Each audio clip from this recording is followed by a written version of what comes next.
India for inclusion of the Khasi and Garo languages under the 8th schedule of the Constitution, sir.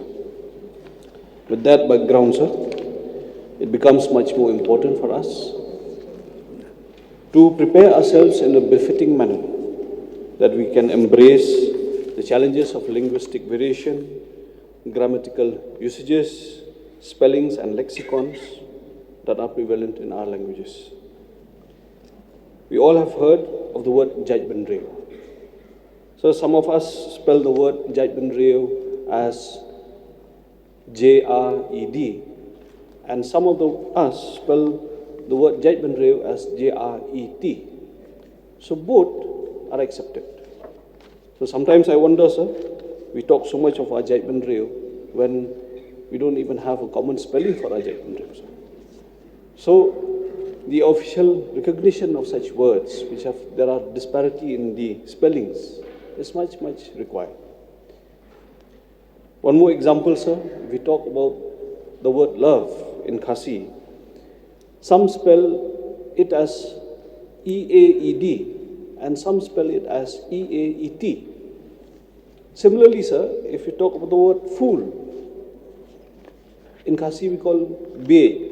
So it is B-E-A-E-J and some of them spell B-E-A-E-T. So these variations in the spellings and several other instances are there, sir. Grammatical usages, connection of words.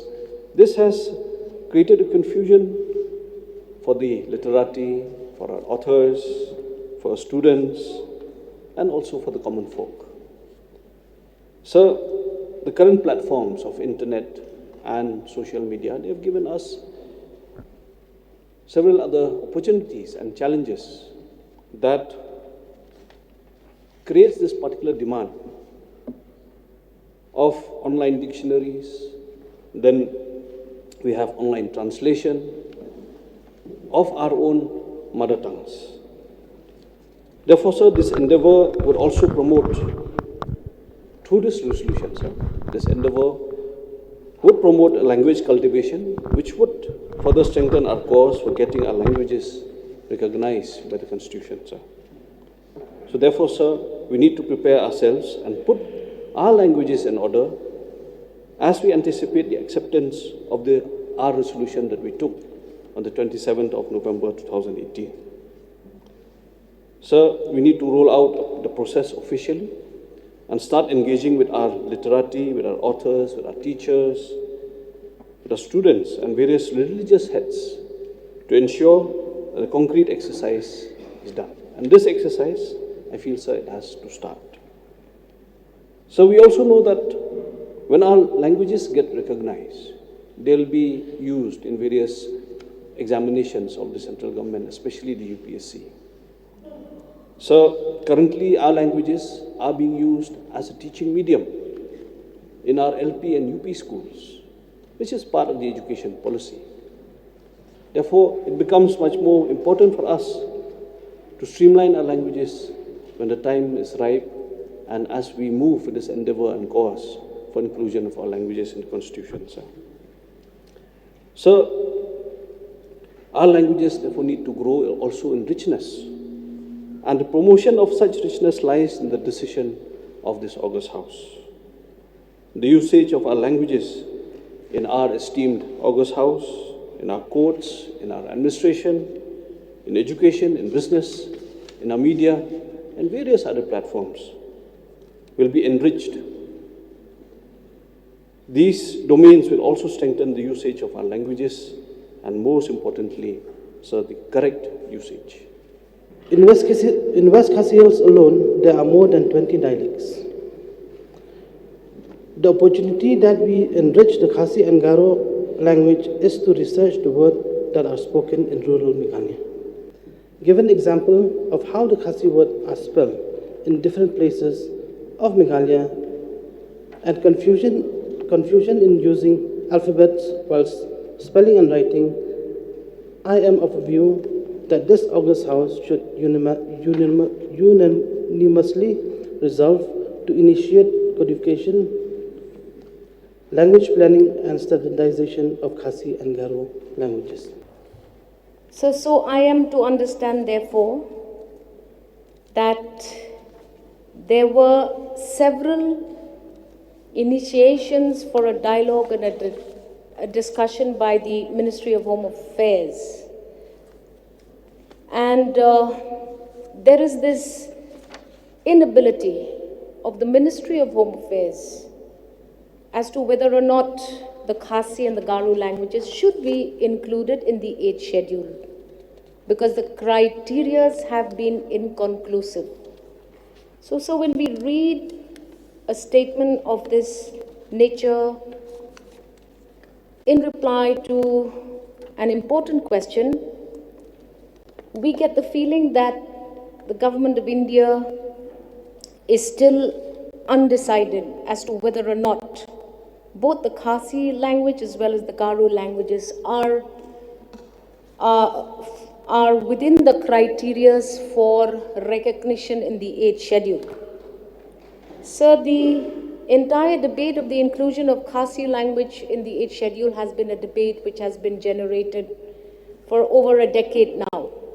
And I myself did participate in some of those procedures for the preparation of feasibility of the inclusion of Khasi language in the 8th schedule. If I remember, there have been committees in the past where governments in the past have set up committees to study what were the preparations required for the inclusion of a language in the 8th schedule. Several extensive exercises were undertaken in the PASA, and if I have my facts right, or if my memory has not failed me, several parts of the criteria for inclusion of the Khasi language into the 8th schedule were also prepared by various committees, which culminated in the preparation of a kind of a dossier that was sent to the government of India for its consideration of the inclusion of Khasi language in the 8th schedule. I'm also made to understand from unofficial sources that likely the Khasi language has been put on some sort of a waiting list to be included in the 8th schedule. Now, I believe that as a state, we also have other dialects which also are deserving of the status of inclusion into the 8th schedule. The Garo language, for example, is also a very, very rich language. And I believe that similar procedures and processes that were undertaken for the preparation of criterions for the inclusion of Khasi language need to also be then started, so that there will be this simultaneous agreement that Garo language is also deserving of entry into the 8th schedule. My question to the government of Meghalaya is, following the last resolution tabled and unanimously passed by this August House by the current government, what are the steps taken to ensure that the Garo language is also presented as one language, one dialect, which could be upgraded to a language status and included in the 8th schedule? Which is the authority that would be able to fight for our case so that languages of the state of Meghalaya are recognized and are also inserted as recognized national languages in the 8th schedule? Who is the authority or the competent authority that will be doing this procedure? Because from the replies to star question number 96, it seems as if there is a lack of political will to ensure that this long-drawn aspiration of the people of the state of Meghalaya may not reach the targeted stage. I would therefore also wind up my debate by putting and placing before the Honorable Chief Minister one small plea, and that is while we prepare ourselves for the 50th anniversary of our statehood, whether or not the inclusion of these two languages would be one of the achievements of the current government, and that these two languages, alongside the celebrations of 50 years of independence, whether or not we could also see the recognition of our languages in the 8th schedule. So it is very important, sir, that we should have this interpreter in the house. If some members would like to speak in Garos, if some members would like to speak in Khasi, if some others would like to speak in Jawai, will be comfortable. So my request to you, sir, the high time that interpreter, it is very important for Christian in the house, for the benefit of the members. So this is the issue that I already said, that the government have done its own job by pushing hard for this issue. Then Honorable MP Srimati Agatha also shall try his best. Then even that the Shillong MP, Mr. Vincent Pala, also will try his best. Even the former members will try his best. Even the present one, Dr. Kaluki, also have tried his best to push for this issue. So my appeal to the government and all of us, we will work together. Whatever the case may be, high time that inclusion of the Khasis and the Garos in the 8th schedule of the Constitution of India. Today in Garo society also, we can see in the new generation, most of those who were born after 1985, most of them are being Anglicized. So they think that if they know English language, they don't need any other language to be learned. Hence, there is huge deviation from the actual and the derivation of words from other regional languages, including the foreign languages, are being found. The spellings, the pronunciations are not correctly used. And in the early school days, we studied in Garo medium school, in lower primary school. And we learned that we have got only 20 alphabets in Garo language, 20 alphabets. Out of 26 English alphabets, F, Q, X, V, Y, and Z is not there in Garo alphabets. And spelling are not being correctly used nowadays. In Garo literature, usage of raka, that dot in between the spellings, the letters, is very, very important. We give stress on while pronouncing the word wherever there is raka or that dot is there. Words are not being used properly. And twin words. In Garo language, we have got twin words, which is in Garo language called Kata Jukse or Kata Khujukse. And the idioms. In Hindi, it is called Mahabra. In Garo, it is called Agan Mi Akha. These are not being used now because the people from our children in the new generation, they are not interested anymore. Therefore, Mr. Deputy Speaker, sir, I earnestly request the government to be very serious on this issue. And some sort of dedicated committee may be constituted which can work hand in hand with the respective literature societies to study the nitty-gritty of this.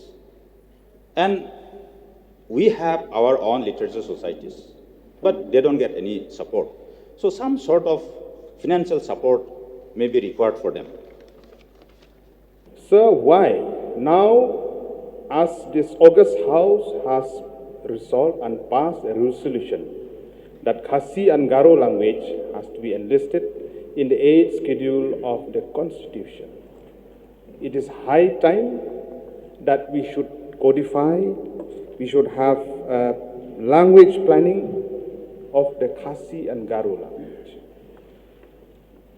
Sir, to carry out the legacy of the famous writer and the poet U Soso Tham, the famous Khasi poet. And then many writers are there, like Reverend G.R. Sinkli and so on, so many of them. I have wrote so many books. But all these books, it has to be compiled, the language, the spelling, as has been said by the honorable member who have spoke before me, the spelling. It is high time that we have to codify, plan properly, standardization of this language so that we could properly maintain and we can use the correct one. Further step should be taken by the government to implore upon the government of India to expedite the recognition. Number two, sir, the list of Government of India, the language waiting list for inclusion does not include Garo and Khasi language. May I urge the government to see that these languages are put into the waiting list also, sir. So, my request is also like the government should take a serious step on this or to put a special committee to overlook into this matter because this matter is the most urgent for the language inclusion of the Khasi and Garo in the 8th schedule, sir. Mr. Deputy Speaker, sir.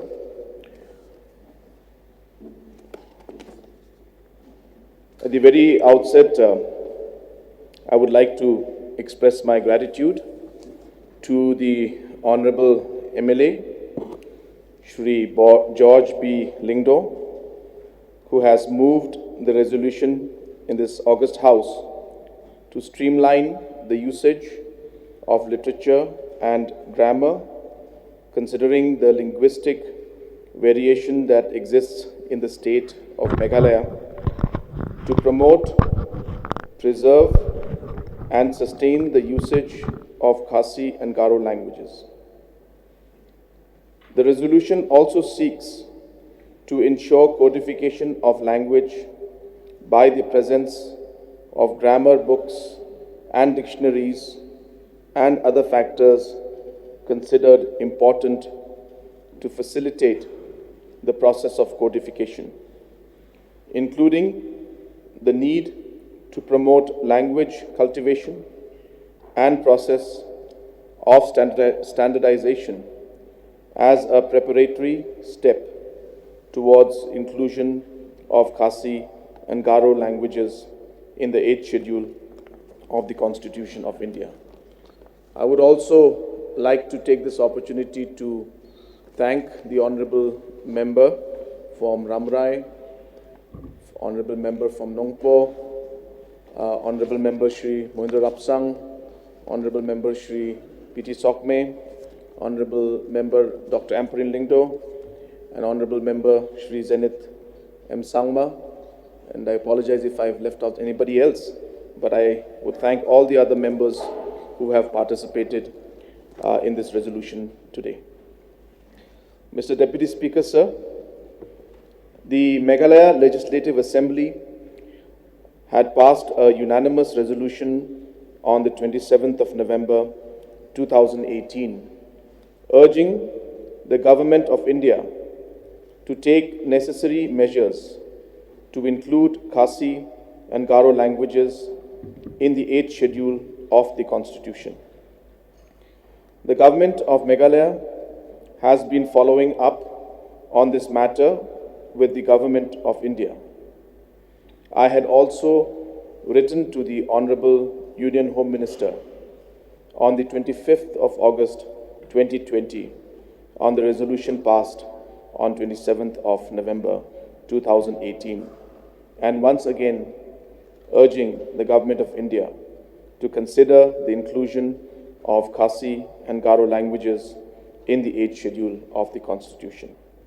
In response to my letter, the Honorable Union Minister of State for Home Affairs, Government of India, via a DO letter dated 30th of September 2020, stated that the Government of India is conscious of the sentiments and requirements for inclusion of other languages in the 8th schedule.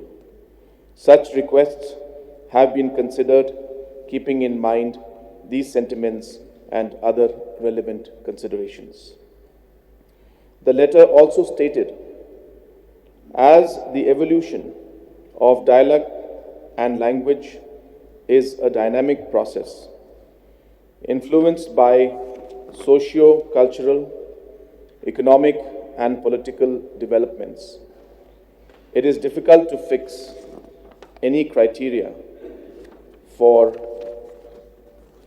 languages, whether to distinguish them from dialects or for inclusion in the 8th schedule to the Constitution.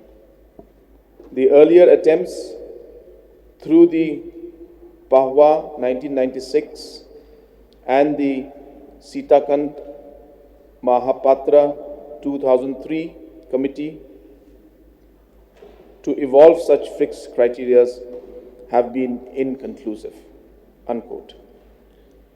Mr. Deputy Speaker, sir, the resolution passed unanimously by this August House on 27th of November 2018 had highlighted various aspects of the development of both Khasi and Garo languages which merit the case for inclusion of the languages in the 8th schedule.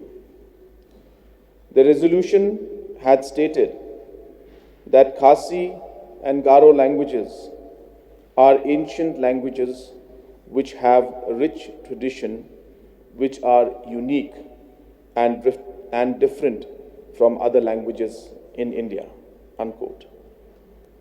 The resolution highlighted the fact that both Khasi and Garo are associate official languages of the state.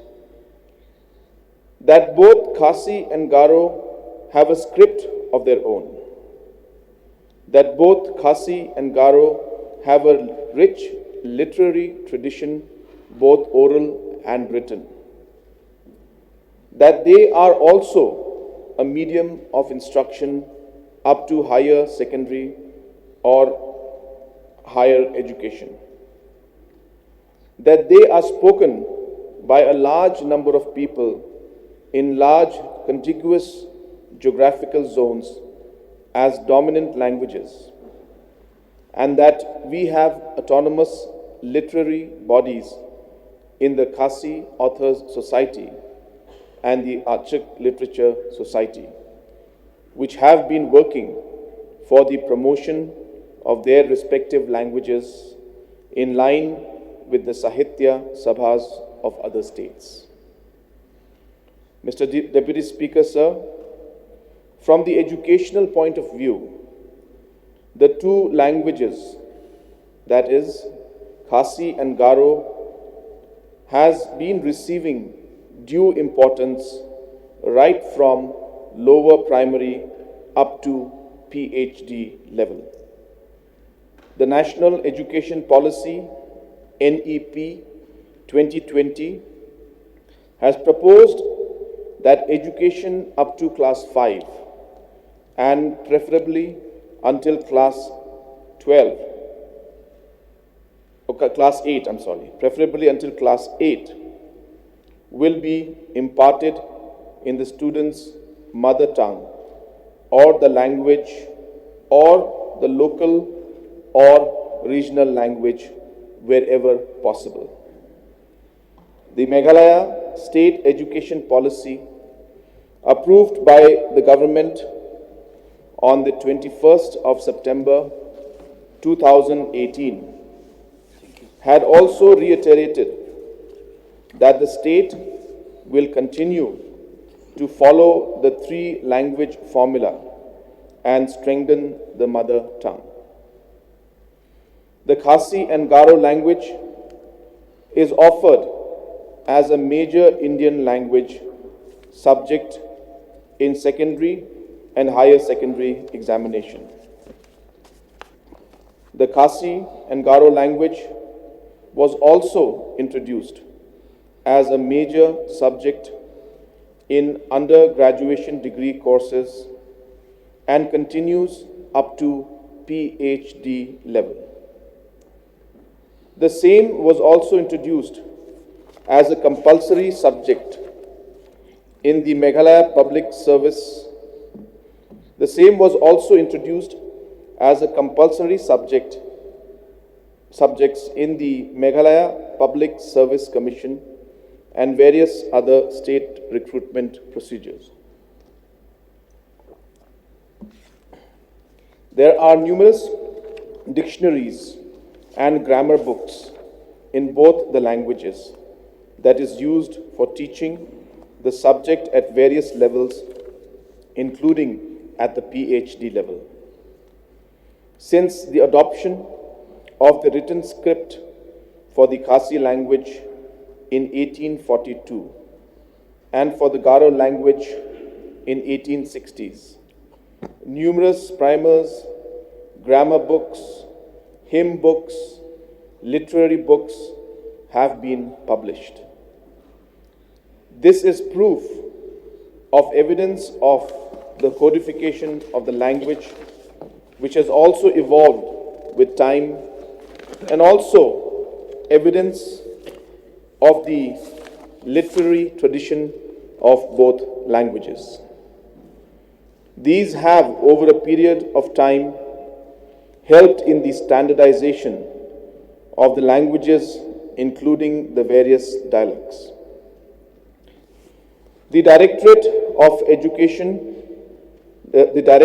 Educational Research and Training under the Education Department is tasked with the preparation of curriculum and syllabus for school education in the state. At present, schools are following the curriculum and syllabus revised as per National Curriculum Framework NCF 2005.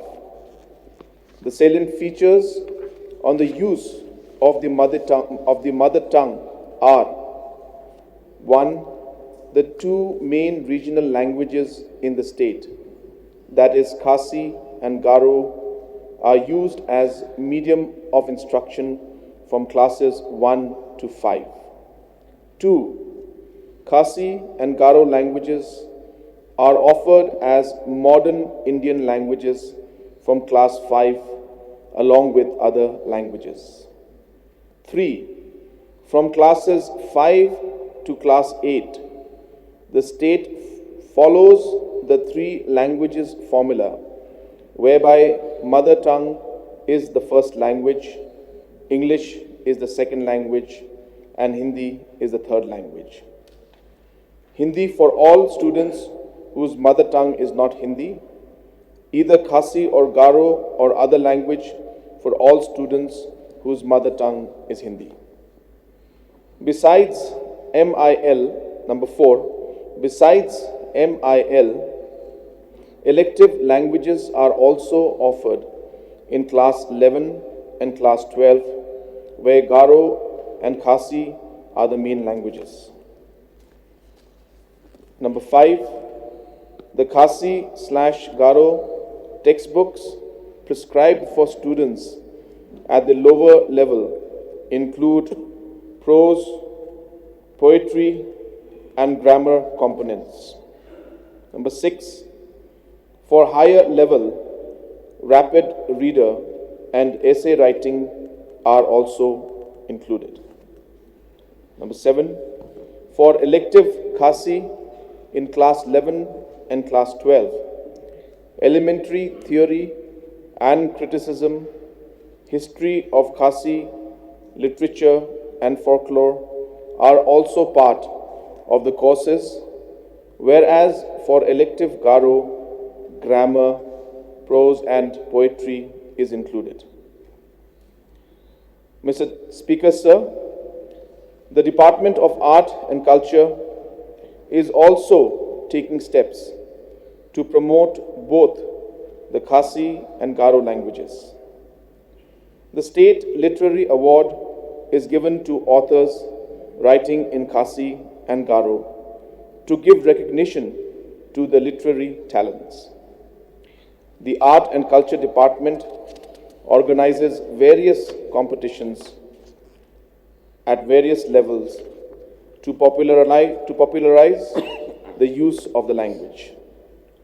Due recognition is given to the Khasi Author Society and the Archik Literature Society, and support given to these societies for organizing various activities that aim to promote the language. The department has also published various books in Khasi and Garo, including dictionaries. During the visit of the Honorable Union Home Minister to Meghalaya on the 23rd of January 2021, the state government had submitted a memorandum in which the matter relating to inclusion of Khasi language in the 8th schedule of the Khasi and Garo language in the 8th schedule of the Constitution was also included for the Union Home Minister's kind information and consideration to the proposal. Mr. Speaker, sir, all these efforts show that the government, that the growth and development of Khasi and Garo languages is a process that has taken place for more than a century and has reached a level of maturity during which the languages has seen enriched by codification, standardization that has production of literary works, grammar books, and other publications. The fact that the languages and dialects are widely spoken throughout the state is a source of strength for the development of the language, and the growth of any language is a continuous and evolving process. Sir, at the same time, I would like to also clarify some of the concerns that were raised by the honorable members. Number one, sir, I would like to once again stress on this fact that this government, and in fact this House, is very serious about this particular subject. And that is the reason why, after 46 years of our statehood, we finally passed the resolution on the 27th of November 2018. So that in itself was a first major step towards the seriousness of this House and all the members of this House to show to the Government of India that the state and the people of the state and the legislatures want Garo and Khasi language to be part of the 8th schedule, sir. So therefore, one should not doubt the seriousness, not just of the opposition or the ruling, but of, I think, all the citizens of our state. And when we passed this resolution, it was on behalf and for the people of our state, sir. Some of the members had mentioned that Government of India has simply washed off and is not serious about this entire matter. Sir, the government is examining this matter. It is not an easy subject, as was mentioned by so many members, that there were 38 languages that were the list that was given in terms of the demands for inclusion. The correct word is the demands for inclusion of 38 languages. And just for the information of the House, that this 38 number had come based on the reply that was given by the Honorable Minister of State for Home Affairs, Shri Kiran Rijiju, to a reply by question by Kumari Shobha Laje and Shri Hariom Singh Rathore in Lok Sabha. And this was on the 26th of July 2016, sir. Therefore, from that time when, our statehood, the process of actually taking this issue forward had not gathered steam. There was a lot of feeling among everybody, but the political push and will had not come forward. And only when the resolution was passed in 2018. So therefore, this particular notification and the mention of the members that Garo has not been given in this list, this came out in 2016, sir. And post that, we had passed the resolution in November 2018. And post the resolution that was passed by this House, and because of the resolution that was passed by this House, the Honorable Minister for Home Affairs, MOS, mentioned here that the demand for inclusion of more languages, including Khasi and Garo. So this is an official communication from Government of India, Home Ministry, which means that already the impact of this resolution that was passed by us is seen by the fact that Home Ministry has, which in their earlier reply in 2016 had not put Garo in the language, after the resolution was passed by this House, in the letter replied, Garo is included as one of the demands for inclusion in the language. So the process has started, sir. It is not easy. There is a lot of political lobbying, a lot of push that has to be done. There is no doubt that this is an issue that has to be taken up at a political level. And yes, I would urge that all the members of this House, we have already passed a resolution to include include these two languages in the 8th schedule. We should continue our push at the central level also. In the last meeting we had with the Honorable Home Minister, I had once again reiterated this demand, and he had also mentioned to me that there are many such languages that are being considered, but this is a really complicated issue, and therefore the Government of India is taking some time to examine this issue. In fact, if you'll recall, sir, many years back, there was also a proposal that was discussed by Government of India around 2004 or 5, but it was during the UPA time. I will not remember the exact year. And then the Honorable Minister for Home was Mr. P. Chidambaram.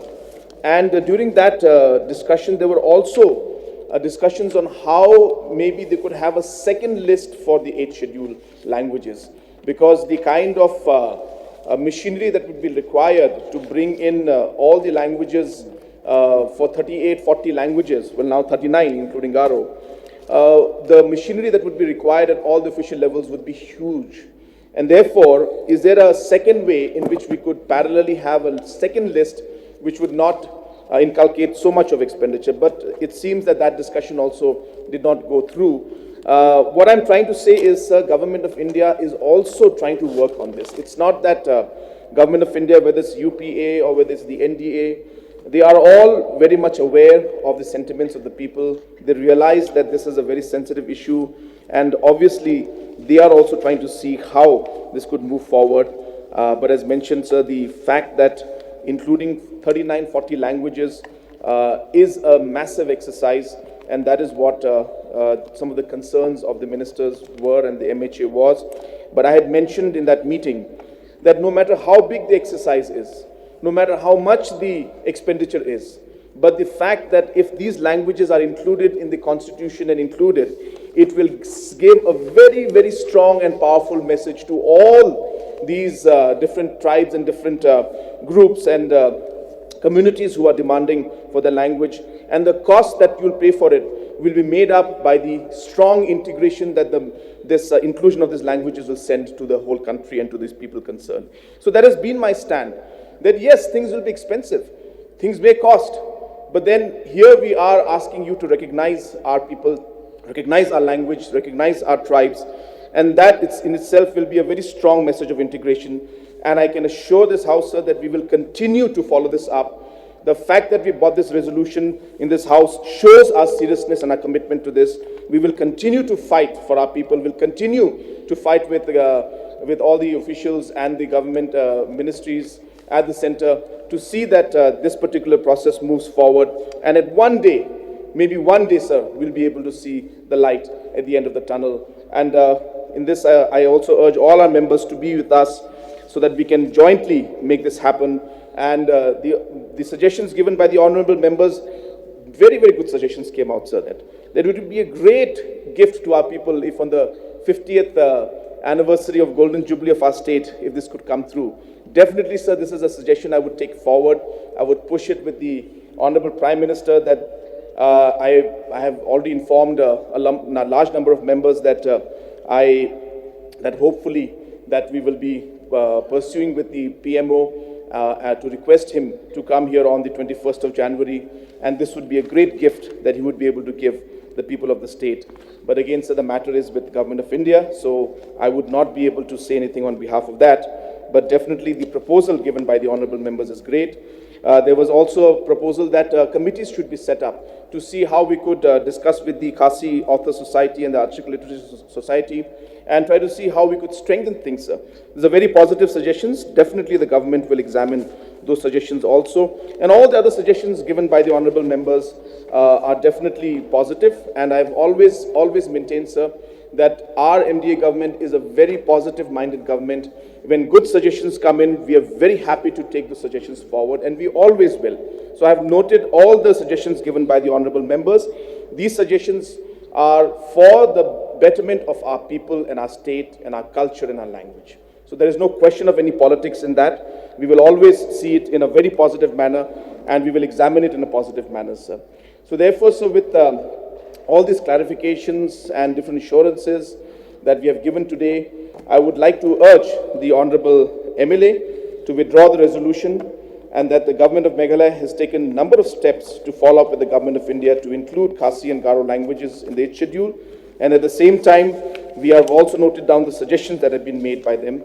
So with these few words and clarifications, I once again would urge the Honorable Member to withdraw his resolution. Thank you, sir. Sir, they have demanded for an official codification and standardization of the languages. Sir, all the literary efforts, the contributions in terms of books, in terms of write-ups, in terms of various kind of literature that is available around us, is because of the contribution of individuals for centuries, is because of the contributions of writers, authors, poets. And sir, their contributions have come to individualistic efforts, they have come to group efforts, to the Khasi Author Society, to the Archaic Literature Society. So these efforts that are being seen around us needs to culminate in an official recognition, an official effort, and for the government to bring them all together under one umbrella. I hope you must have mentioned all those things during your Sir. address, I hope. Therefore, sir, If you need some clarification, maybe you can just ask now. sir, Because the Chief Minister has already replied. Yeah. so this is in addition to the reply, what the Honorable CM has said, sir, the efforts that are being seen, the literary efforts that are being seen around us is a culmination of all the efforts being put in by the individuals and groups. Therefore, sir, I had brought this resolution. And in the reply of the Honorable CM, it seems that the government is willing to set up a committee, sir, but then it was part of the reply. So do I take it as an assurance, sir, from the Honorable CM, sir, with perhaps a time frame, sir? So as I said, the suggestions are very positive, but definitely we have to examine the entire aspect of things. But I totally agree that it's a very, very positive suggestion. All the suggestions have been very positive, sir. So we need to just examine the pros and cons, plus, minus, what it will take. So we will definitely consider it in a very positive manner. But assurance is something that I cannot give without doing due consultation with everybody. But it's a very positive suggestion, sir. And definitely we'll examine it in a very positive way, sir. So therefore, may I also, in line with the mover of the resolution, inquire from the Honorable Chief Minister of the state whether there will be this, initiation of the codification of these two languages to strengthen our case for inclusion of two languages in the 8th schedule? What is the process that will be put in place and how are we going to go about it, sir? Sir, that's the reason why I have mentioned that I have to examine this entire process. But as I said, it's a very positive suggestion and we will definitely examine it in a very positive manner.